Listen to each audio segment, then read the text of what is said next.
बरेली की गलियों में 26 सितंबर को हुआ बवाल सिर्फ एक स्थानीय घटना नहीं बल्कि उत्तर प्रदेश की राजनीति की नई दिशा दिखा गया। आई लव मोहम्मद पोस्टर को लेकर हुए तनाव के बाद जब पुलिस ने लाठीचार्ज किया और 80 से ज्यादा लोग को जेल भेजा गया, तब से विपक्ष ने योगी सरकार पर हमला तेज कर दिया है। लेकिन यह वही योगी आदित्यनाथ हैं जिन्होंने 2017 से ही खुद को कानून व्यवस्था के डॉक्टर के रूप में पेश किया है। योगी सरकार का सिद्धांत साफ है, दंगा करने वाला बख्शा नहीं जाएगा, चाहे वो कोई भी हो। सीएम योगी बार बार कहते रहे हैं, अगर कोई कानून हाथ में लेगा तो उसके साथ वही होगा जो उसने किया है।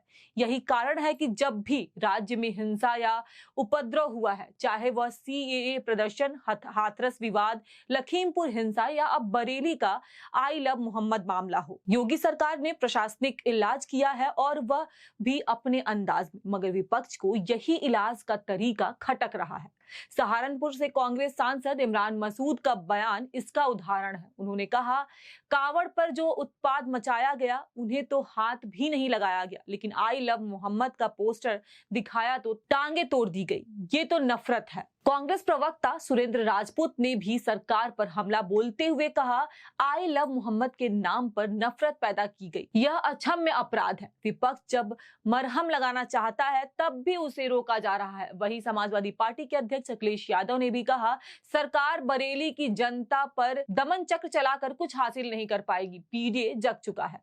समाजवादी पार्टी लगातार इस कार्रवाई को एक तरफा बता रही है और निर्दोष लोगों की गिरफ्तारी का मुद्दा उठा रही है। लेकिन सवाल यह भी उठता है कि अगर योगी सरकार सख्ती ना दिखाए तो फिर क्या दिखाए। बरेली में भीड़ पत्थर चला रही थी, सार्वजनिक संपत्ति को नुकसान पहुंचा रही थी। ऐसे में योगी सरकार ने वही किया जो उसकी पहचान बन चुकी है, बुलडोजर न्याय।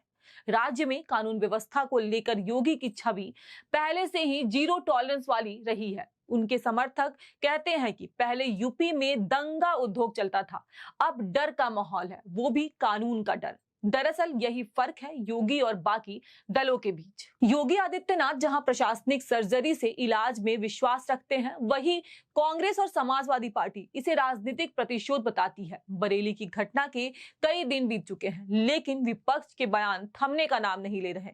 यह बताता है कि यह विवाद अब सिर्फ आई लव मोहम्मद पोस्टर का नहीं रहा, बल्कि यह 2027 के चुनावी रण का पहला वार बन चुका है। अखिलेश यादव और राहुल गांधी जानते हैं कि योगी आदित्यनाथ की सख्त छवि हिंदू वोटरों के बीच उनकी सबसे बड़ी ताकत है, इसलिए वे उसे अत्याचार की भाषा में ढालकर कमजोर करने की कोशिश कर रहे हैं। दूसरी तरफ योगी इसे शक्ति और सुरक्षा का मामला बताकर और भी मजबूत होकर सामने आना चाहते हैं।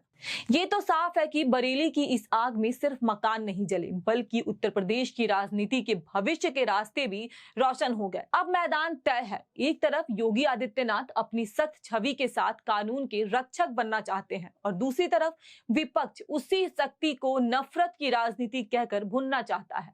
अब आने वाले चुनाव में तय होगा कि जनता किस पर यकीन करती है, बुलडोजर वाले हीरो पर या मोहब्बत की राजनीति करने वाले विरोधियों पर। आपको क्या लगता है, हमें कमेंट करके जरूर बताएं। धन्यवाद।